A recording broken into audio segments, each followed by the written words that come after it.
गांव के पास एक घना जंगल था जिसे लोग अंधेरा वन कहते थे। उस जंगल के बारे में कहा जाता था कि वहां जाने वाला कभी लौट कर नहीं आता। गांव के लोग उस जंगल से दूरी बनाकर रखते थे, खासकर रात के समय।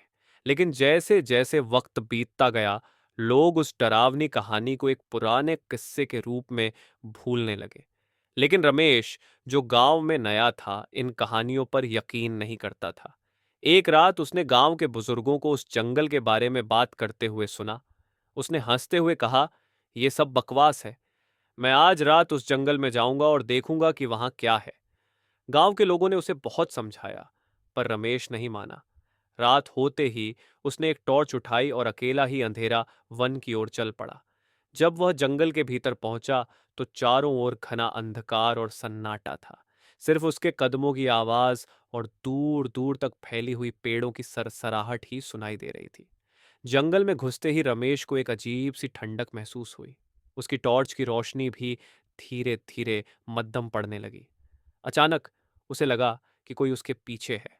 उसने मुड़कर देखा, लेकिन वहां कोई नहीं था। वह थोड़ा घबराया, लेकिन उसने खुद को संभाला और आगे बढ़ने लगा।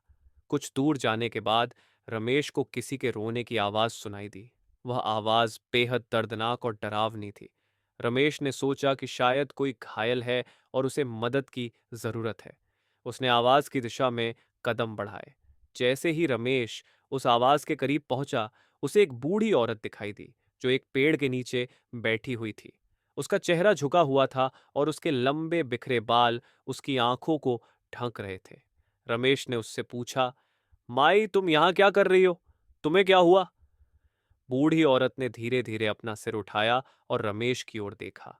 उसकी आंखें एकदम लाल और चमकीली थीं, जैसे कि उनमें आग जल रही हो। रमेश की सांसें थम गईं।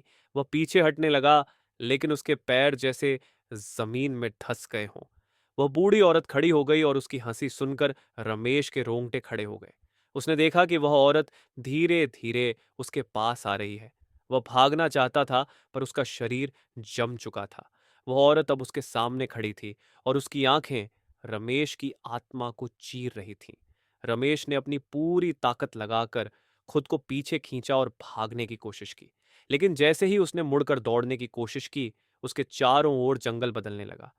पेड़ अचानक से इतने ऊंचे और घने हो गए कि उनके बीच से निकलना नामुमकिन था।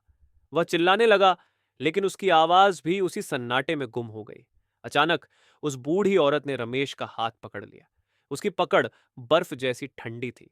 रमेश ने जोर से छूटने की कोशिश की, लेकिन उसकी पकड़ मजबूत हो गई। और तभी रमेश को एहसास हुआ कि यह कोई साधारण औरत नहीं, बल्कि एक भूत है जो उसकी आत्मा को खींच रही है। रमेश की आंखों के सामने अंधेरा छाने लगा और धीरे धीरे उसकी सांसें थमने लगीं।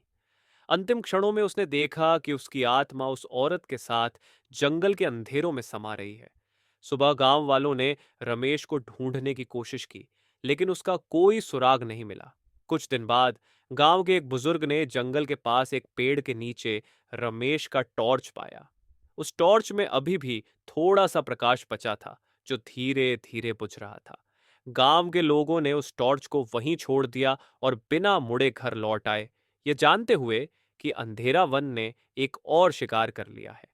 उस दिन के बाद किसी ने उस जंगल का रुख नहीं किया, और वह जंगल आज भी उतना ही घना और खामोश है, जैसे किसी और आत्मा का इंतजार कर रहा हो।